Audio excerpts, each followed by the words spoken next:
Alrighty, so we're going to go ahead and get started. Thank you guys for coming and joining me for the evening. It'll be about a 3-hour presentation, so I hope you guys knocked off. I'm just kidding. Just kidding. Anyway, so I am Dr. Jennifer with the Wellness Way Sarasota, obviously. We are going to dive into the protein prescription for muscle metabolism and more. So we're going to talk about all things protein, food. I love talking about all this stuff. It gets me so excited.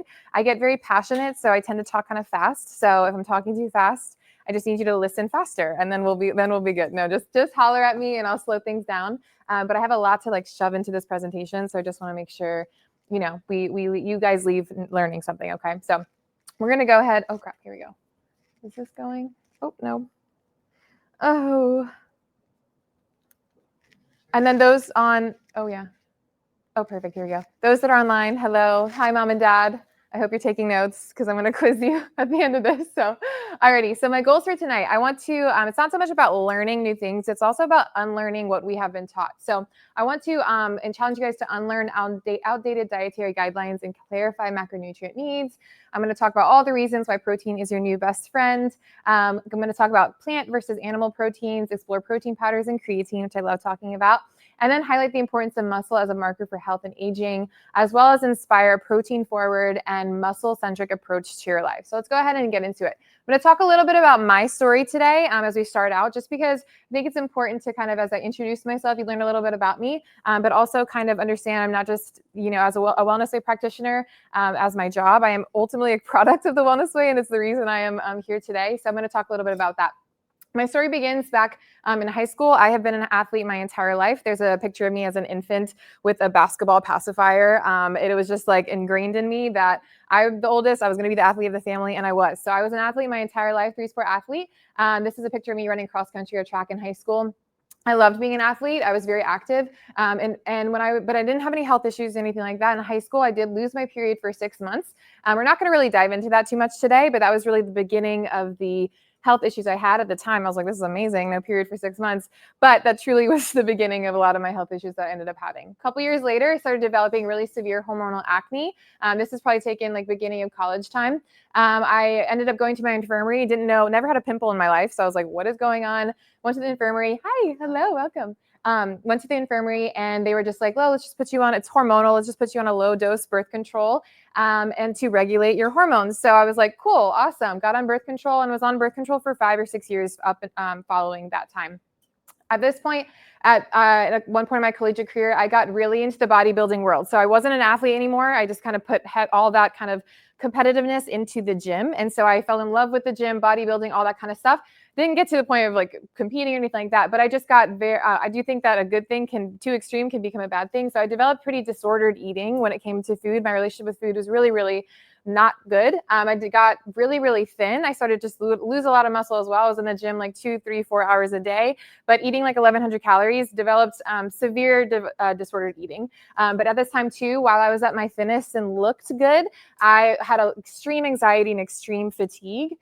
Which ultimately a couple years later ended up resulting in me having this was the peak of my health issues. So this is probably at this point about 5 years ago. I had such severe health issues. I was chronically tired at one point. The job that I was at threatened to terminate me because I was showing up late to work so many mornings. But I woke up and I was a zombie. My cortisol was tanked. I was so tired. I was chronically bloated. I just looked pregnant everywhere I went. I could not lose weight for the life of me. I was still working out. I was still eating clean, or so I thought. At this point, I was diagnosed with PCOS. I had really, really terrible periods, hormonal acne, all kinds of things, mood swings. At this point too, I was diagnosed with GERD. So I had gastroesophageal reflux disease, silent reflux. At one point I drove myself to the ER because my throat pain was so bad. Specialist after specialist just chopped it up to like, oh, it's strep season, it's flu season. Here's medication, here's medication, here's medication. So I was on all kinds of medications, just controlling the symptoms, but nothing was helping me. At this point too, I was having severe anxiety, severe depression. This is a really, really dark time in my life. I had no control of my life, and I didn't know what was going on. I ended up, long story short, a Wellness Way practitioner, Wellness Way chiropractor came and did like a lunch and learn at my office that I was working at the time. And I was like, maybe this guy can help me because so many doctors could not give me any answers. Started under care with him. I was like, what can a chiropractor teach me? And he was a Wellness Way doc, and he taught me everything I needed to know regarding my health. And before I even started seeing results, he was giving me answers to help me understand what was happening with my physiology, why my body was was being the way it was. And then anyways, I ended up deciding like, I want to do this. I applied to chiropractic school, got in, and became a Wellness Way practitioner. So this is, years of kind of living the Wellness Way lifestyle, focused on really restoring my relationship with food, got off all my meds, healed my gut, finally felt in control over my body, focused more on strength than I did focus on just becoming skinny, and obsessing with my physique and all of that kind of stuff, but focusing more on the health aspect of everything, really taking care of my health and wellness, not just, bodybuilding, all that kind of stuff. And obviously here we are today as a Wellness Way practitioner. I'm so grateful for my journey, but I wanted to kind of lead with this because truly 90% of all that I changed in my lifestyle changes and also what I was doing at the time was leading to my symptoms. At this time in my life, I was severely, especially this time, I was severely addicted to sugar. I had the biggest sugar addiction. I would eat perfectly all day and then just binge at night. I had such a severe sugar addiction that ultimately, we're going to dive into here a little bit how much sugar affects your hormones, sugar affects your physique, everything else.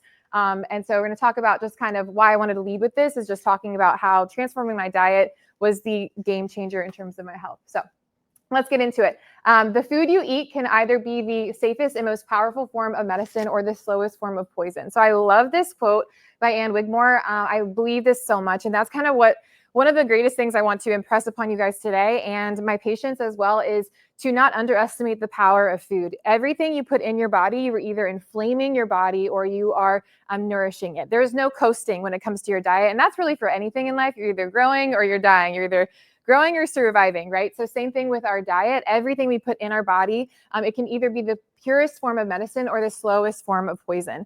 So many diseases that we don't just suddenly kind of wake up with or we think we do have been happening, manifesting itself over decades of time due to our diet, due to our lifestyle and all that kind of stuff. So want to kind of challenge you guys to think differently when it comes to your food, your health, the conditions that you may have yourself.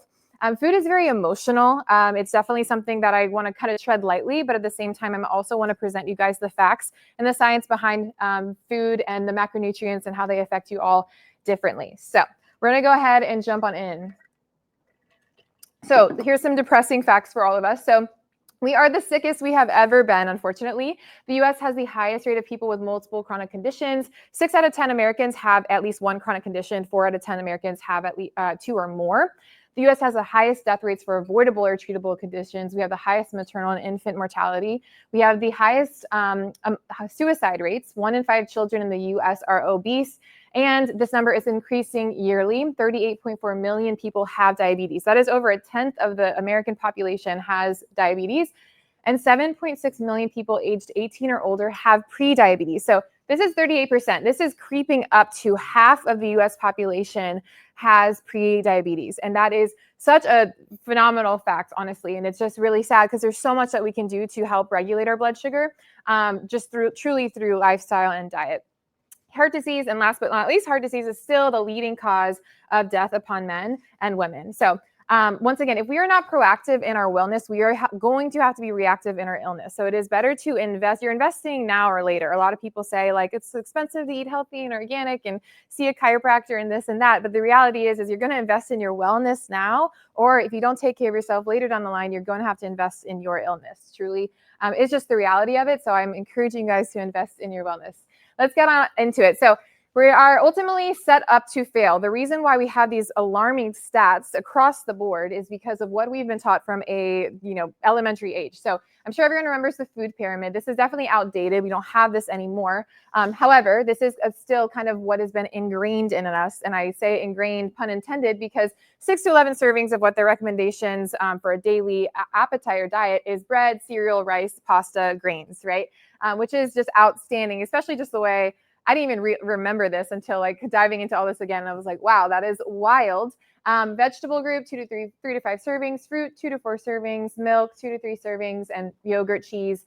And then meat, poultry, fish, like protein essentially is just 2 to 3 servings. Like, if you think about it, cool, get to it. And at the very top, fats, oils, and sweets. I'm with them on sweets, potentially being using sparingly, but fats, definitely not with them there. They ended up kind of transitioning in June of 2011 to a different different kind of take on things. However, my plate, however, it is practically the same thing. If you see here, this is over 75% of this plate is carbs, fruits, grains, veggies. That is just all carb. There's no fat, no protein in that, right? And then a portion of this is protein, a portion of dairy being protein and fat as well, some carbs too. But regardless, this is still setting us up for a very high carbohydrate diet. And so once again, this is also the current USDA healthy diet. So this, if you look at the United States of Agriculture, what they recommend, like, hey, this is a healthy diet, go for this. It is 65% carbs, 18% protein, 19% fat. Then the ADA, so heavy carbs, right? The ADA is the American Diabetes Association, which we all are very aware that there's blood sugar handling issues when it comes to diabetes.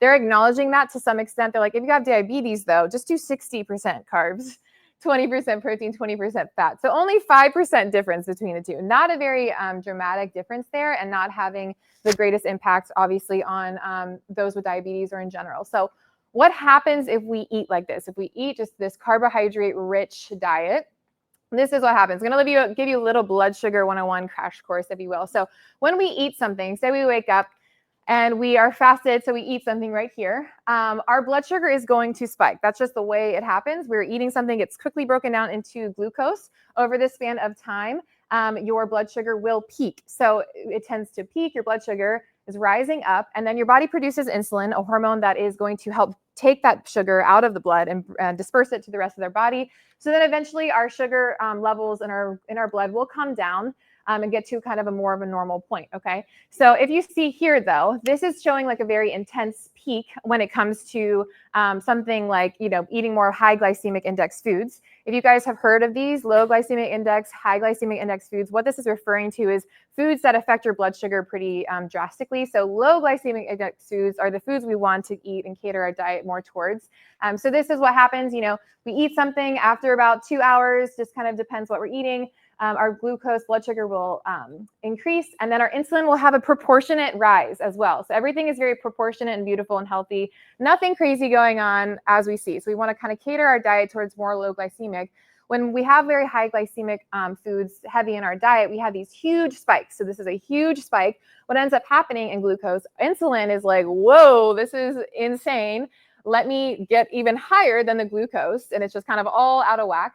Then you see the decline is disproportionate. So the insulin isn't able to follow it entirely in its entirety. Then what we see here, we have a reactive hypoglycemia. So we actually see a blood sugar drop in our blood sugar overall. So we're not back to homeostasis or back to square one. We're even lower. And these kind of symptoms you see here, when we have these kind of this downward reactive hypoglycemia, this is where we see like the crash, the dizziness, the fatigue, the increase in cravings, all of that kind of stuff here. Short term, when we have these kind of peaks like this, we see a decrease in energy, focus, hunger, mood as well. And then long term, if we just have a diet that's just rich in high glycemic index foods, it is just spiking and spiking and spiking as the day goes on. Long term, if that's how we live, we're going to have a lot of oxidative stress, a lot of inflammation, a lot of weight gain. So ultimately, we don't want to eat this way, right? So what ends up happening over time, if we kind of continue to live that way, is we end up developing insulin resistance. And so what this is, once again, insulin is a hormone produced by the beta cells of our pancreas. That's just in response to the sugar in our blood. It's designed to pull out the energy or pull out the sugar in our blood to disperse it to the rest of the body, give our body energy and other things as well. We need glucose, definitely. So, but what ends up happening is we have these spikes. Your insulin no longer your cells no longer become resistant or sensitive to what insulin is doing. So you end up needing more and more and more insulin to respond to the blood sugar spikes that are happening. So what ends up happening over time, we get to a point where insulin is no longer able to increase and respond. And then we end up having beta cell dysfunction. So we end up having a lot of stuff going on. They're tired, they're worn out, and then your B cells no longer are producing insulin anymore. So what ends up happening is glucose is still elevating in the sugar and that in the blood. So this is very detrimental to our health. And this is why it's so important to run regular lab work to check markers like our fasting glucose, our fasting insulin, our hemoglobin A1C, our triglycerides, all these kinds of things to see if we are trending on a path towards prediabetes, diabetes, that kind of stuff as well. because insulin resistance ultimately precedes diabetes by 10 to 15 years. So that's why it's so important to run regular labs. Even if your diet is pristine, even if you feel good, to still run regular labs at least once every or twice a year to make sure we're on the straight and narrow. So this is why protein is your best friend. Number one, why protein is your best friend is because of blood sugar regulation. So if you see here, this is the 3 different macronutrients. We have protein, fat, carbs.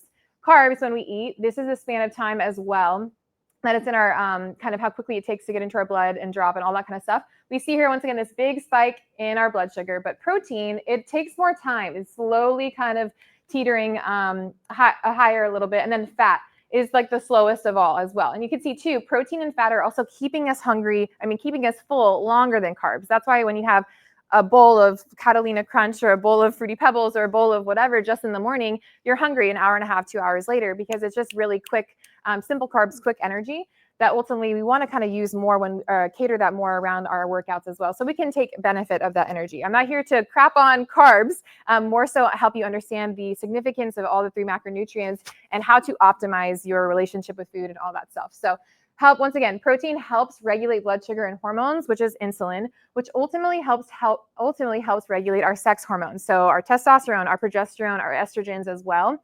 This is something that was so huge when it came to healing my gut and healing my sugar addiction through my diet as well. Is really what healed my PCOS. PCOS is a very common, condition we're seeing in a lot of women. Endometriosis, all kinds of fertility kind of female organ issues, all that kind of stuff, PCOS being a big one. And that's why docs are so quick to put someone on metformin when they see they're kind of developing PCOS-like symptoms, because they know the relationship between blood sugar regulation and PCOS and our hormones, okay?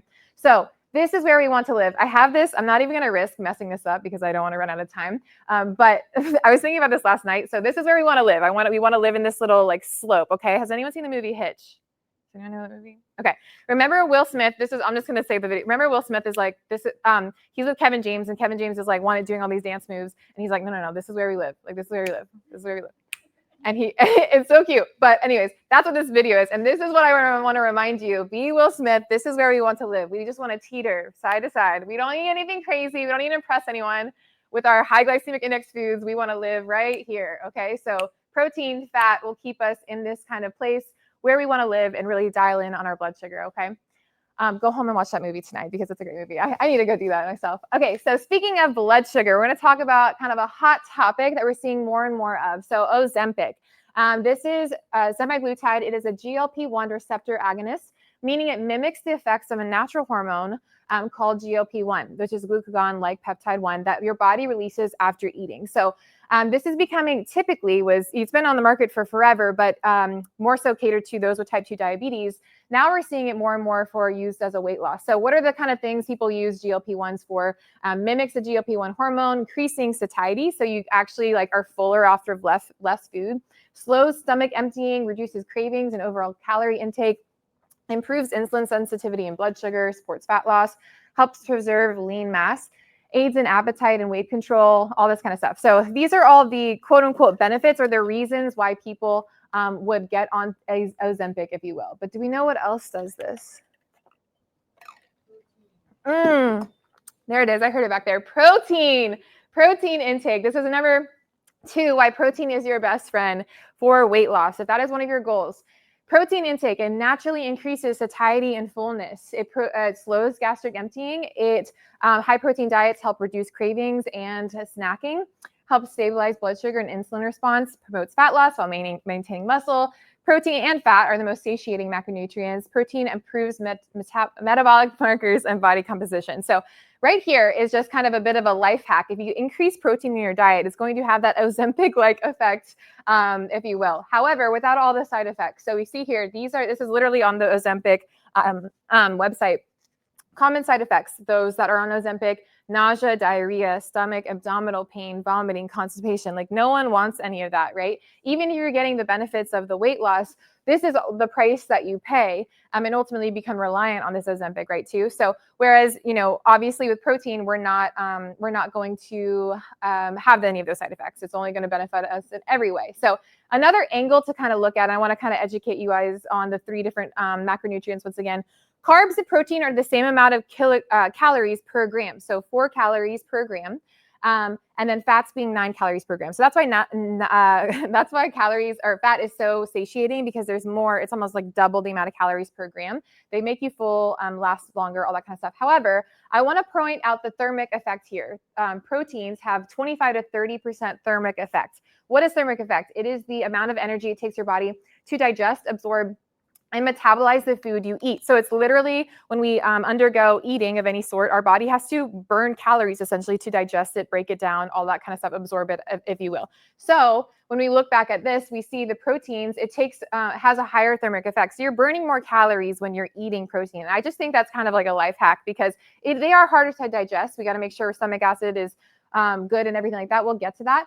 But in and of itself, we are burning more calories as we eat protein, which ultimately is going to benefit us in terms of weight loss, all that kind of stuff. So is protein nature's Ozempic? This is honestly what I probably should have titled this presentation, because ultimately I'm just kind of being funny. But the reality is, if getting a lot of protein in your diet will help you with weight loss, fat, all that kind of stuff as well, if that's one of your goals.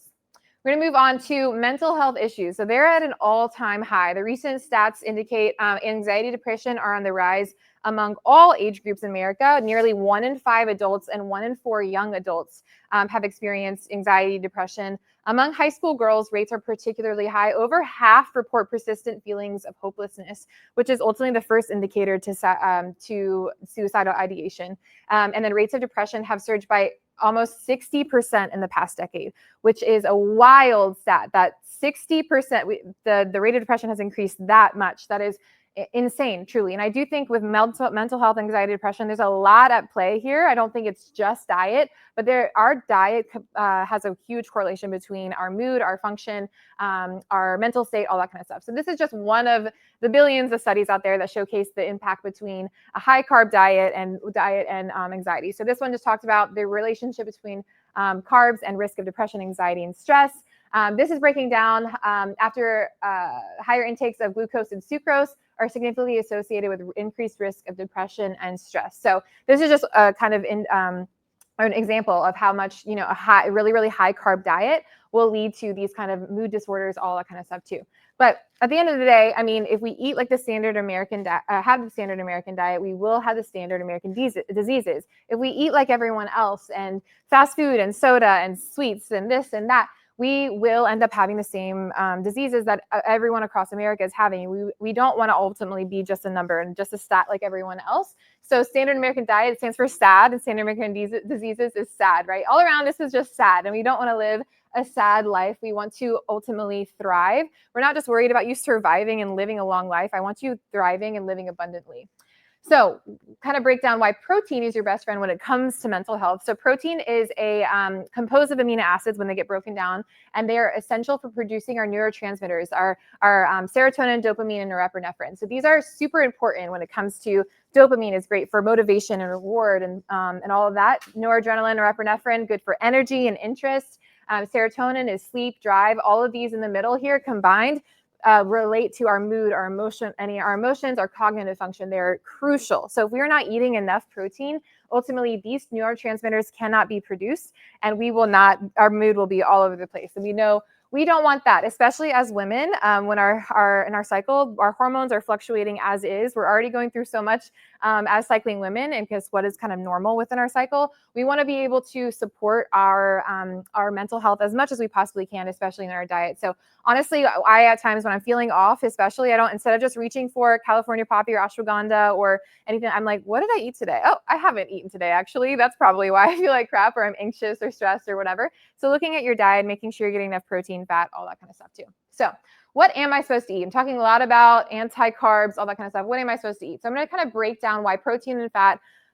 This focus today is on protein, but I do want to kind of mention fat because we love fat as well. Protein and fat are essential macronutrients. What this means is our body cannot produce this on our own. We have to consume protein and fat in order to have it in our body, right? Whereas glucose or carbs, I should say, our body can take protein and fat and put it through gluconeogenesis. Gluco means sugar, essentially. Neo means new. Genesis means origin. So we can create new sugar through non-carbohydrate sources like protein and fat. Whereas carbohydrates, if we eat carbs, they just get broken down into glucose very quickly. We can't produce fat and protein from that, right? So what this is ultimately saying is, technically speaking, we don't need to produce to eat carbohydrates. I'm not saying all of us go full-blown carnivore and never eat a carb again. I'm not saying that by any means. I'm definitely encouraging of eating whole foods and a well-rounded macronutrient diet.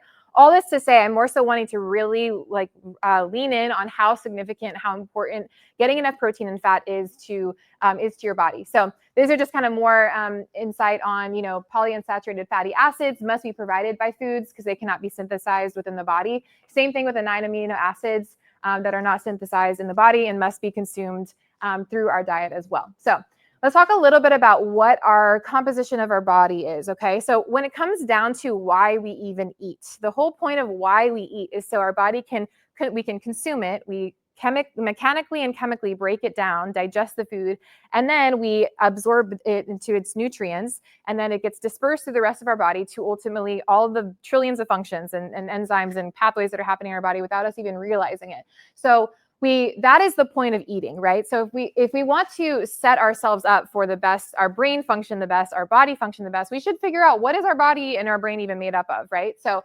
61% of our brain is made up of fat. 35% is protein and 4% are carbs. So right here, we're already like, all right, so what's with the whole 65% carbs kind of situation? Because our body can't take carbs and produce fat and protein out of it, right? So we need some more fat and protein in our diet. We look at what our body is composed of. So 45% of our body is composed of protein, 35% of our body is fat, 5% is carbs, 3% is vitamins, 12% is minerals. So this is an example, again, where we have a lot of protein and a lot of fat in our body. So make it make sense. Like the USDA is like, okay, eat a ton of carbs. We can even just look at the colors here. A lot of green over here, very little green over here. And, we can kind of compare all three going on here. It doesn't make sense to encourage such a high carb diet when the majority of our body is made up of protein and fat, right?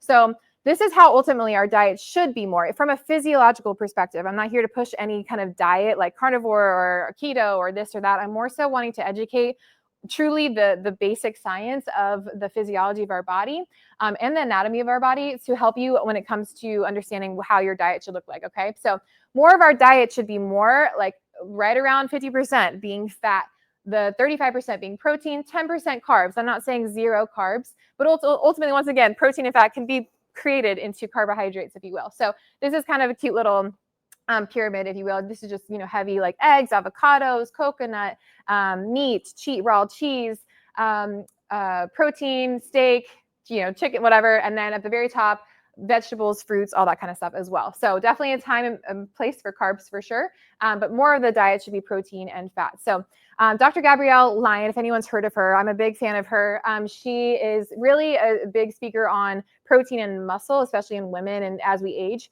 Protein is the single most important macronutrient as we age. And she also says we are not over fat, we are under muscled.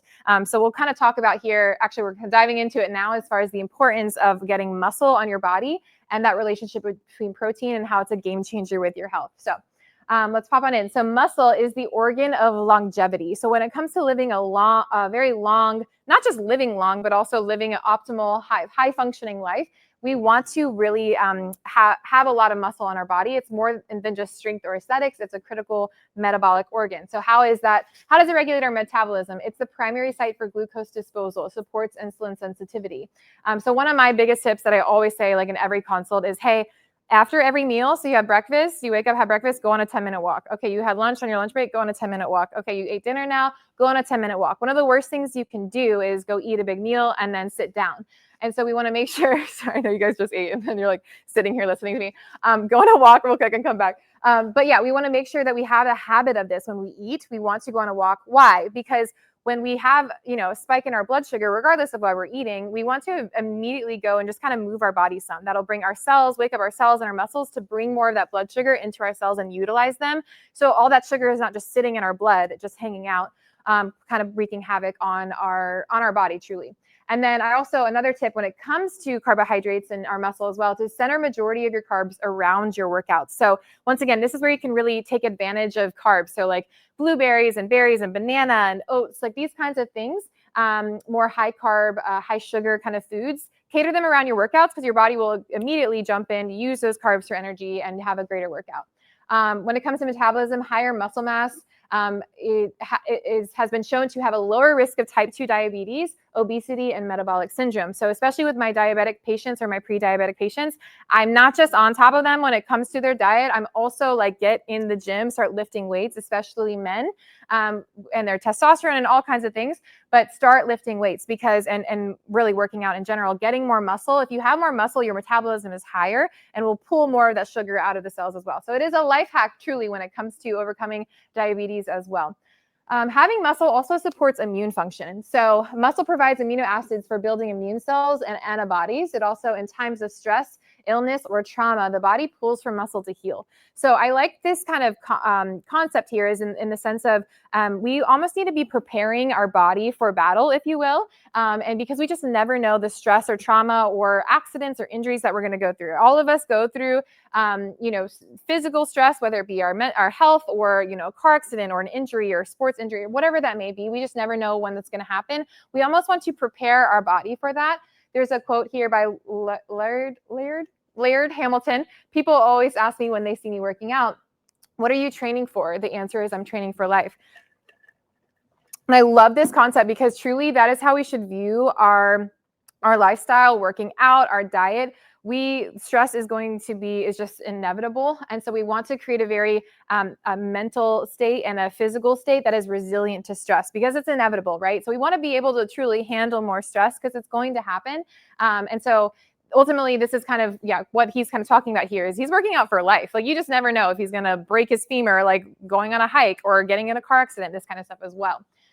It is dangerous to be weak. So this is something that I see a lot in practice in the chiropractic side of things. A lot of the time I have patients come in, low back pain, neck pain, mainly back pain, low back pain. And I'm like, oh, what happened? They're like, oh, nothing. I sit all day at work. Like I'm not moving my spine enough. Being sedentary is so damaging to our spine and to our health. So truly, we end up getting super weak from sitting too much. And we all are a little more sedentary than we should be, right? So some sitting too much, we end up developing a lot of weakness or losing a lot of muscle, and then our joints are weak, and we just put too much stress on our body, maybe gain some weight, and then our back hurts. Then we have to come see a chiropractor, and really I just try to impress on them of like, we've got to get strong again, strengthen your core, strengthen your glutes. Like we've got to put muscle to kind of relieve the joints that are in pain, and get back into shape because it is dangerous to be weak. Oftentimes you're like, oh, I'm scared to work out. I want to hurt myself. Well, truly it is more, you can hurt yourself not even working out. So I'd rather work out in a proper way, get muscle on your body, and then prevent anything else from happening. So it also improves, so in general, having muscle in our body prevents frailty and disability, improves longevity and quality of life. Higher muscle mass equals lower mortality risk. Strong muscle mass correlates with lower inflammation, fewer chronic diseases, and better recovery from illness as well. So once again, back to this whole concept of dangerous to be weak. I heard this story a couple years back, and it was a woman who, like mid-50s, I think, she got into, she was a big CrossFitter. So she got into CrossFit. I don't know how long she's been doing CrossFit, whatever, but she's, consistently going to the gym, all that kind of stuff. She got into a really, really bad car accident. And when the paramedics or whoever found her, they said, had this woman not have as much muscle on her body, she would have died. And so this is an example where literally having muscle on your body saved her life. So you just never know when these kinds of things are happening. So once again, kind of just training for life, because we just never know what could happen. So the goal I want to really impress on you guys is to live a very muscle-centric lifestyle that ultimately requires daily resistance training, or every couple of days resistance training, and sufficient protein. One of the biggest things also too is under eating protein early on in the day is a common mistake. So breakfast shouldn't be a carbohydrate bomb. You shouldn't wake up and just have a ton of carbs straight to the face, and then 2 hours later you're hungry, or 2 hours later you're shaking, or whatever, you're fatigued, that kind of stuff. We want to have a very protein-rich breakfast, especially. The best time to consume protein is evenly spaced across all meals. However, if there are those that follow Dr. Connor or our Wellness Way Sarasota Instagram as well, but Dr. Connor as well too. Did he just leave? I was about to hype. Oh, there he is. I'm about to hype you up. Okay, so he posted a video today talking about the best time to eat protein, and it is like talking about, you hear the anabolic window. It's like, oh, you just worked out 30 minutes, like get in a protein shake because like we want to put on this muscle. When if you really understand how long it takes protein to really digest into the system, into your body, it takes 2 to 3 hours. So really, best time in that sense, ideally, is to consume protein 2 to 3 hours before your workout. more so have carbohydrates around your workout. Go watch that video. He did a better job at explaining that, I'm sure. But also we post a lot of content like that is really educational and stuff. So how much protein should I be eating? So the RDA of recommended dietary allowance is 0.8 grams of protein per kilogram. So I know we don't really function in kilograms here, but it's the minimum to prevent deficiency. So whereas more minimum of optimal would be 1.2 to 1.6 grams of proteins per kilogram. So I want everyone to get out their phone and plug in your weight, divide it by 2.2 in pounds, divided by 2.2, and then just like crunch that math really quick. You don't have to share it with the class, but this is more so a minimum of what we want to hit. However, whatever that number is, I am going to encourage more than that as well, and we'll kind of get to the protein calculator later on too. But just to give yourself an idea of kind of where we need to be hitting. All right, so screenshot that, know your number, all of that. For instance, I'm like 140 pounds divided 2, it's like 60 something. Whereas I'm like, okay, if I want 1.5 grams per kilogram, if I'm like 60 kilograms, that's like 90 kilograms. I mean, 90 grams of protein. I personally shoot for my body weight. So this is just like my kind of with my goals of my physique and my like activity level and all that kind of stuff. I'm 140 pounds. I shoot for 140 grams of protein. That's just me personally. I don't think everyone needs to eat as much protein as that. And we'll talk about that, kind of more of that in the end here. But at the end of the day, having enough protein throughout your meals was really what's going to help you hit your protein numbers and not feel so kind of discouraged of like, how do I hit that much protein? Okay, so per meal dosing matters. I want 30 to 50 grams of high quality protein per meal. And that is what is ideal to stimulate muscle protein synthesis. What is muscle protein synthesis? It is what repairs damaged muscle tissue after exercise. It's what helps you grow stronger, leaner muscle over time. And it preserves existing muscle mass during aging, illness, or fat loss, anything like that. So this is ultimately we can get, like I said, like earlier, I was in my time of like, with my health and everything like that, that picture referring to, I was super thin, but I wasn't able to maintain a lot of muscle because I wasn't eating a lot of protein. So I was in the gym for so much time, but I wasn't really maintaining that muscle because I wasn't eating enough protein and calories in general, okay? So we're going to shift gears to a supplement spotlight called creatine. Does anyone take creatine or no creatine here? Okay, yes. So I love creatine. What is it? It's a naturally occurring compound stored in your muscles and brain used for quick energy during high intensity activity. But there's a lot more than just, like creatine is for the gym bros and just like wanting our muscles to be puffed up and all that kind of stuff. Supports strength, power, and muscle growth, improves cellular hydration. It's really what pulls the water into muscle cells, and that's kind of what helps you give that full look. However, once again, there's a lot more benefits than just when it comes to our physique, but it does help preserve lean mass during aging, stress, or dieting as well. So it is the most studied supplement of all time. It's technically the most studied sports and performance supplement. So there is over 1,000 published studies supporting its safety and effectiveness. This one just talks about the effects of creatine supplementation on cognitive function of healthy individuals. So there's been a recent kind of talking about how having creatine in your diet can help with warding off depression and that kind of stuff as well. So this just kind of talks about the improvement of short-term memory and intelligence and reasoning of healthy individuals. And it's safe. Future studies, they're talking about how it should include larger samples. Because it is safe, they'll probably do more studies on all this. But in general, findings suggest potential benefit for aging and stressed individuals. So like for instance, right now I have a glass of ice water. I have creatine in this and a packet of LMNT. I'm getting all my electrolytes in. I'm getting my creatine, hydrating myself. Tastes delicious. I do one of those a day. So that way you're just knocking out these kind of significant things that are going to benefit you for sure. And creatine is for the ladies, not just for the gym bros. So women naturally have around 70% less creatine stores than men. So supplementation can be especially beneficial for us. It helps preserve muscle and bone during perimenopause and menopause. So even for kind of middle-aged women as well, this is for you as too. It may reduce symptoms of depression, fatigue, brain fog, like I was talking about earlier, supports performance and recovery, especially during high volume training or hormonal shifts. So this is important too, like I talked about with cycling women, having just a steady set of kind of supplementation and diet as well throughout the month, because once again, we are shifting throughout the month. We want to make sure we're as stable as we can be. We don't sell creatine here. Like the Wellness Way doesn't have. I hope one is coming out soon. That would be sick. But I get mine from Thorne. Thorne is a really great company. I also have an affiliate code if you guys want that as well. So I love Thorne a lot. And so just have a really clean supplements, but I get my creatine from them for sure. So, all right, so let's get into what should we eat? So we talked a lot about supplements, talked about a lot of different things. Normal days, this is just kind of generalized stuff. We'll kind of get into more nitty gritty, but real whole foods. So really just cutting out all the processed foods. These are kind of self-explanatory stuff, but once again, cutting out all the processed crap, the fast food, all that kind of stuff. Avoiding our allergies. We'll talk about that here in a second. Plenty of good fat, lean proteins, plenty of collagen. I don't talk about that here, but collagen is also a great supplement as well. Just helps support skin, joints, hair, nails, all that kind of fun stuff.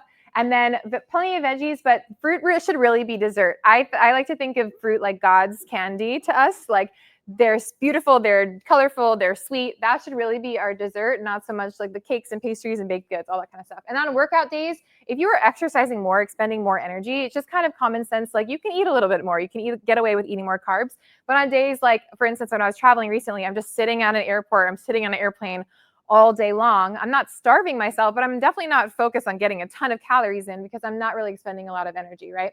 So here's some proteins to kind of focus in on when we are getting a very high protein rich diet. So organ meats, love organ meats. If you don't want to eat liver or hearts or anything like that yourself, there's a lot of companies, Force of Nature is one that actually grinds up like liver and heart and kidney, like that kind of stuff. Sounds gross for those who are not about that life, but you don't even taste it. They grind it up in beef, so you don't even taste it, and you're getting those kind of beneficial aspects of organ meats. If you don't want to do that though, you can also take glandulars. So like taking beef liver, like capsules, we have all kinds of different glandulars. Like I take female glandular most days. It's desiccated ovaries and desiccated liver. Sounds kind of weird, but it's ultimately organs are truly food, eating organs are food for organs as well. And then liver is also known as, like I always say, it's like nature's best multivitamin. It is the best multivitamin that you could take. And then I'm a big fan of, as far as getting protein, 100% grass-fed, I should have said beef here, but 100% grass-fed beef. So this is something that I wanted to create like a whole, like in my end of my last quarter in schooling, we could do a 10-minute presentation on anything we wanted, and I did mine on beef, and beef is a superfood. I'm very passionate about eating red meat, and it's ultimately probably one of the biggest changes I made in my diet that transformed my health. Eating more animal-based, all of that was transformational in my health. And not a ton of vegetables and salads and this and that and like all the volume, but plenty of, full fat meat. Pasture raised poultry, wild caught fish. And then also I didn't include here, but like eggs, duck eggs, all that. If those who have a chicken egg allergy, duck eggs are a big way I get a lot of protein and healthy fats in. And then let's talk about bioavailability. So animal bioavailability in animal protein is greater than 90% versus plant protein is more 50 to 80%. What is bioavailability? Okay, so it's a measure of how efficiently the body can absorb and use a nutrient from a particular food source. So ultimately, at the end of the day, we are eating so we can break it down, absorb the food and the nutrients that we're eating so then we can use it. If we just eat all this food and we're not actually absorbing the nutrients and we just poop it out, or we're not able to process it, there's no point in even eating the way we're eating, right? So these are just some examples as far as the ways in which the animal protein is more bioavailable than plant protein. So heme iron found in animals is 3 times more bioavailable found in certain plants than in beef. Vitamin A is 15 to 20% more bioavailable in meat than plants. K2 found in red meat is better absorbed than K1 found in plants. Zinc is better absorbed from meat than plants. And then fat-soluble vitamins like A, D, K, better absorbed in meat than plants as well. And then all 9 essential amino acids can be found in meat in its most bioavailable and digestible source. So there's not a lot of vegetables and plant proteins, if you will, are not entirely complete proteins, which meaning they have all 9 essential amino acids. So in general, that's why I am a huge proponent of getting lots of protein through meat.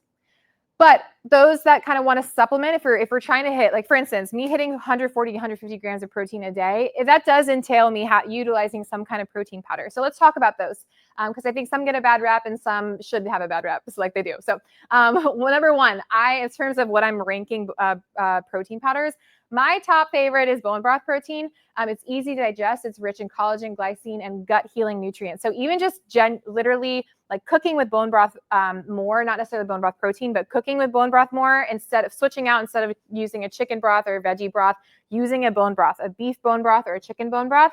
That's a simple way to get more protein in the diet. Also cooking, I'll cook like rice. If I do cook rice or any kind of like quinoa or anything like that, I'll use bone broth instead of water, get more protein in the diet that way too.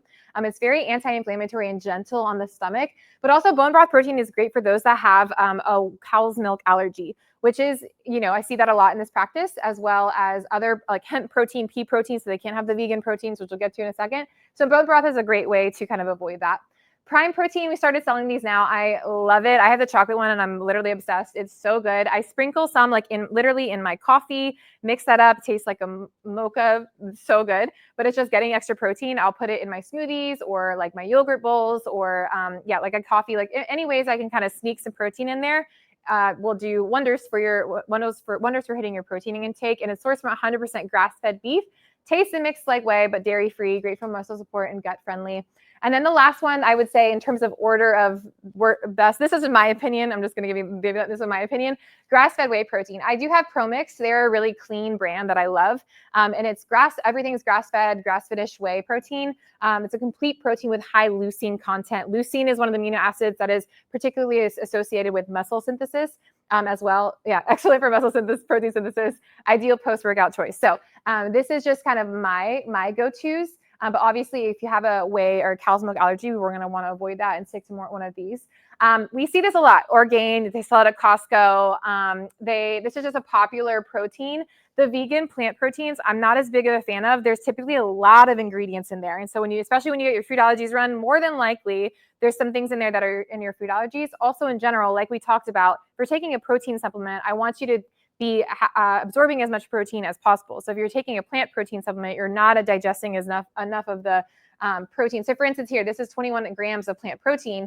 You're probably only absorbing like 12 grams of that, right? Versus in the more of the animal proteins, we're going to absorb more of that too. So you're not really getting much bang for your buck as well. And all the added kind of ingredients and stuff, not the biggest fan, but we can, so that's just my take on things. So how much am I supposed to eat? We're not going to really dive into this. Dr. Connor does a talk called, Is This the Perfect Diet? Question mark, exclamation point. And you can look it up on YouTube. And he breaks down kind of the physiology behind a lot of the stuff I'm talking about today. But he goes way more in detail about how many calories you're actually expending. We actually need more calories, need to be eating more calories than we realize. And we definitely need to be eating more protein than we realize too. So this is just kind of a breakdown. Like I talked about earlier, the thermal effect of food. NEAT, which is non-exercise activity thermogenesis, is like us walking everywhere, that kind of stuff. He talks about exercise, basal metabolic rate. I'm not going to really dive into too much of like the calories you need to intake, but definitely encourage you to kind of go through that. I'm going to talk more about the protein calculator that we're using more with the Get Fit Challenge is contingent on your goals. So everyone's goals are different. Some people want to lose weight. Some people want to gain muscle. Some people want to maintain. When you plug in your goals in the protein calculator, so for those that haven't done it already, this is the website that I'd encourage you to look up. It's super simple. It takes you straight here. I plugged in mine. So my goal weight is 145. Right now I'm sitting around 140. I have lost some muscle, so I want to get some muscle back while still maintaining fat loss. I would say activity-wise, I'm more medium. I'm not really working out as much as I used to.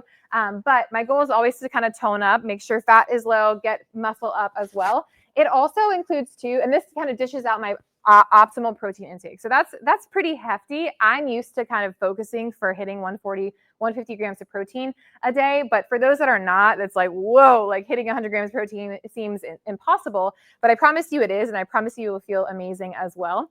And then it also, when you pull this up, it has this free guide here where it pulls up all kinds of just resources for you. I would highly recommend looking this website up, and it'll just give you a lot of resources to help you on your journey to eating more protein. Okay. So like it includes this 40 grams of protein cheat sheet. Okay. So I just want to kind of point out here, 6 ounces of grass-fed ground beef, which is to die for, so yummy, is 40 grams of protein. You would need 2.5 cups of black beans to get to that point. You would need 3 cups of chickpeas. So that's why I do kind of, I don't know, when people are like, oh, I get a lot of my protein from lentils and chickpeas. I'm just like, I promise that's not enough protein. Yes, there is protein in that for sure. But we want to make sure we're also adding in plenty of beet sources as well to hit our protein goals. Okay. So a lot of the times when people are like, oh, I can't handle red meat because it messes up my stomach and like, I just don't feel good. Well, the issue isn't so much the meat, especially if you're eating a high quality meat. Okay. The issue isn't so much the protein or the meat, it's really your gut. So I will say, if you are kind of starting this journey of getting more protein in your diet, you do need to make sure you're supporting your stomach acid levels, because ultimately when we bring in food into our stomach, the job of our food, or our stomach, is to be super acidic. We want like a pH of 2 to 2.2. That way it can start breaking down the protein, which is a more complex molecule than carbohydrates is. So that'll really start breaking down the protein. Ultimately, we need to break it down so we're not going to just poop it out, right? So getting plenty of apple cider vinegar, 18-HCl, digest well. This is like my go-to. I tell all my patients, have 1 to 2 of these before meals. That way you're priming your stomach with its acidity levels to make sure it's ready to digest and break down protein. Getting bitters is also a great way. These are like digestive bitters. Like at a bar, sometimes too, I'll just order, hey, can you do like a soda water with bitters, like splash of like a slice of orange. It's like a little mocktail, especially if you aren't trying to drink or anything. Tastes delicious. Also helps support your stomach as well, or your pancreas more so. And then for those that are, don't have a gallbladder or kind of need some gallbladder support, gallbladder complex is a great way to support your stomach as well when it comes to getting more protein in the diet. So I had a patient that wanted me to bring up celiac disease, and this is in general those that, not just celiac, but those with any autoimmunity. We still want you getting lots of protein, especially because when it comes to healing the lining of the gut, it's super important to get a lot of protein, but at the same time, have to be mindful of how much protein we're getting and all that kind of stuff too, and supporting your body with all this. So what is celiac disease? It's an autoimmune condition where gluten triggers an immune response that damages the small intestines, leads to nutrient malabsorption, inflammation, GI symptoms. Why protein is so important? Once again, it's healing the gut lining, which will ultimately require more protein intake as well.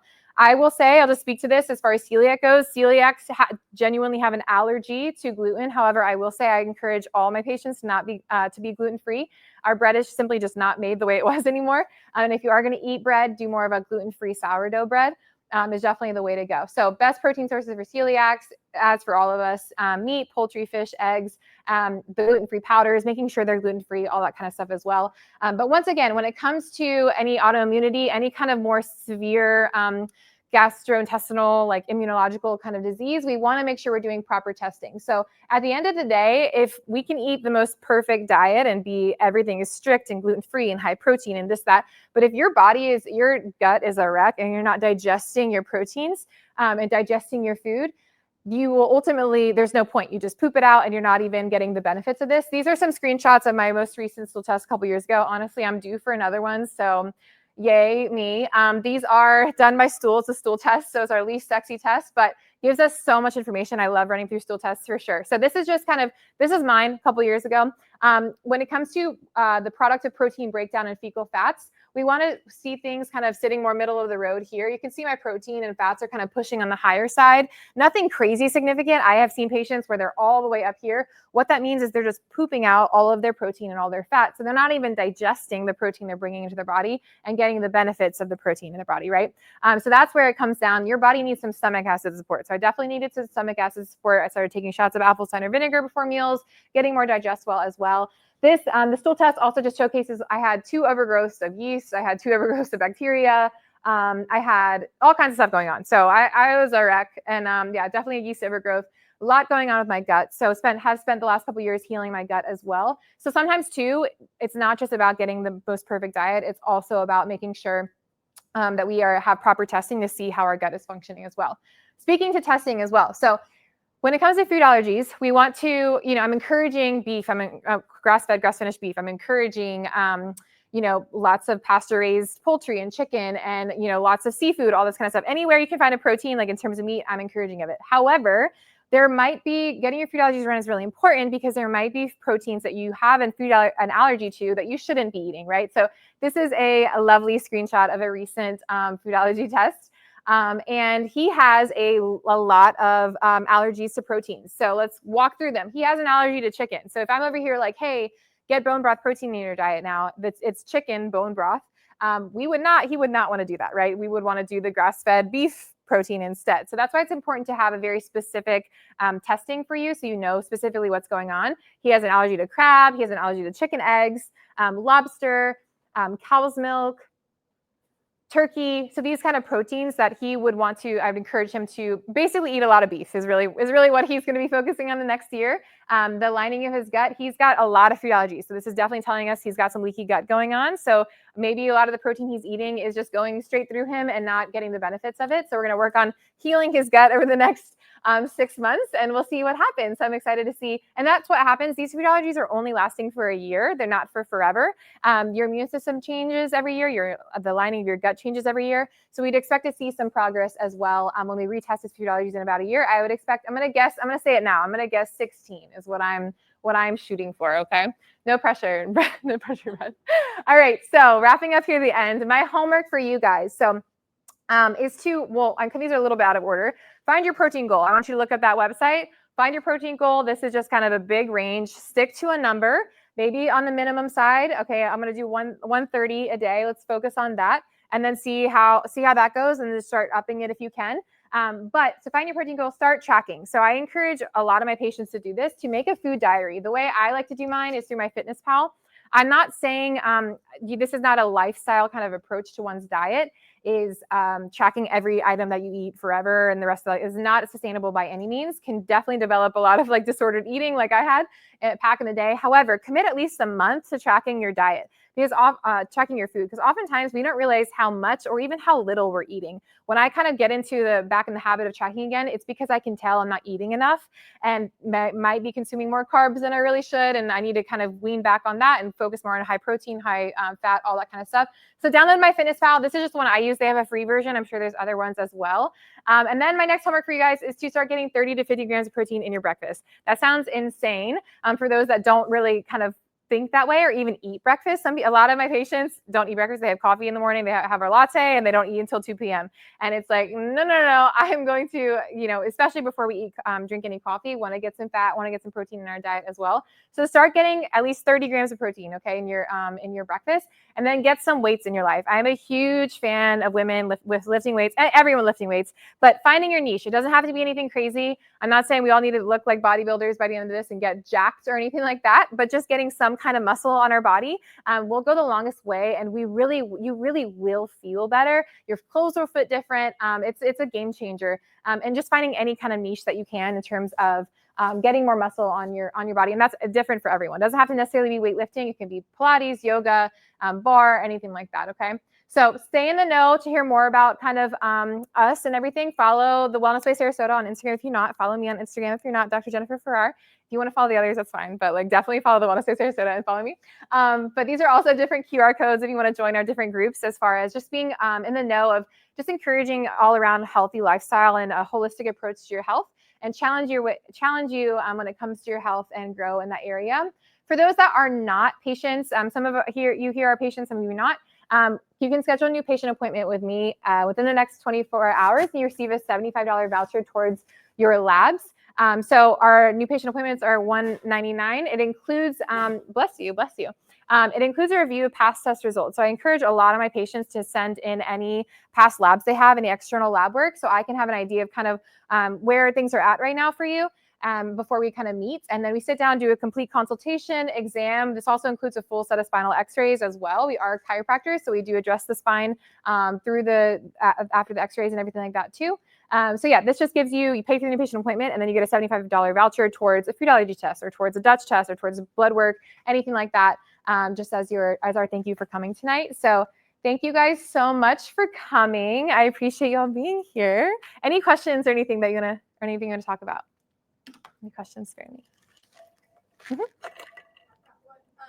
based on like your workouts and stuff, should you be like aiming for like that 140 on the daily, and then when you work out that day, how much more do you think you should get? Should you be going all the way up to that 180, you think? Or what's your opinion? Honestly, I don't change. Okay, my personal take, this is not like a science base. I stick to that 140 every day, regardless. If I'm going to increase anything, when it comes to days I'm working out heavy, and I'll increase my carbs. So, or in calories in general. So I think that I want to be sure I'm hitting my protein regardless. That's why I don't necessarily even tell people to track calories. But if you hit if you can hit 140 grams of protein, you're more than likely going to hit the amount of calories you need. And you'll be honestly very full. You're probably not eating as much of carbs and all that kind of stuff as well too. Yeah, I would say, I think ideally you would want to like probably increase your protein as well. But I definitely think shooting for a certain number, like a protein per day, and then maybe increasing carbs like around your workouts too is kind of where is my approach. But there might be, I don't know if any other docs here have a take on that, but just a Kylie question. Yes, ma'am. I have a question. As far as like, if you wanted to do like beans for protein, Yes. aren't they filled with a lot of carbs, the beans? Yes. They are. Yeah. So they're pretty high, like all around, like carbs, protein, I think it's got some fat in it too. That's why I'm not because proportionally you're going to want more protein than you are carbs. So it's hard to eat a lot of source that has a lot of high carb and high fat. For instance, like I'm a big raw milk girl. Raw milk is a lot high in protein, but it's also high in fat and carbs. So if you're just sticking to raw milk and you hit your 140 grams of protein, you're also probably at least 140 grams of carbs. You know what I mean? So yeah, that's why I would choose sources like the grass-fed protein. That's just straight like 25 grams of protein to the dome, good to go kind of thing. So you want to find some of those sources where it's more heavy protein, like chicken, beef, that kind of stuff. Yeah. And it's not as fun. It's not as much fun to eat protein. Like that's just the reality of it. But I definitely challenge my patients too with their relationship with their meals even. So waking up, I will wake up and have a bowl of of ground beef, like straight up. I will. I'm to that point, and like with a little papaya maybe or something like that. So it's just beef and fruit. Like that's a beautiful, well-rounded. You got Roxana's face. I'm not saying everyone needs to do that, but I got to that point in my healing journey where I'm like, I'm just eating to live at this point. Like I don't even. Yeah, exactly. Yes, our Dr. Connor will cook liverwurst and sausage in the convection oven, and the whole place just smells like liverwurst. It's so great. But or sardines, one of the two. So yeah, protein's not as much fun, I feel like, as like the carbs and the fat, all that kind of stuff, but you can finesse it a little. So, whew. Anyone? Yes. What was that lab test that you? Oh yes, let's pull it up. I'm wondering for someone who's had leaky gut for a number of years. Yes. So a big way we can tell if there's leaky gut, it would be through food allergies coming back with this many. This man probably has some leaky gut going on. But this is just a couple portions of the stool test. So this is our Genova stool test. Very comprehensive. It'll show us more than just this as well. This is mine. So you can see here, I have some stomach acid issues going on. There are calprotectin present. So this is calprotectin, if present at all, indicates a more serious immunological kind of response, like digestive issue like Crohn's, IBS, ulcerative colitis, that kind of stuff. Had calprotectin present. EPX was elevated as well. That's indicative of IgE allergies, mold, parasites. And then fecal secretory IgA was very elevated as well, which is just responding to the infections I had in the gut too. So yeah, it gives us a lot of information to go off of what specifically is going on with your gut. So definitely recommend everyone at least once in their life to get a stool test. It's traumatic to go through, but it's worth it, I promise. So anyone else have any questions? Okay, well, you all are dismissed. Feel free to hang out. Thank you. Oh, yeah, thank you so much. All right, this is going to stop the live. Perfect.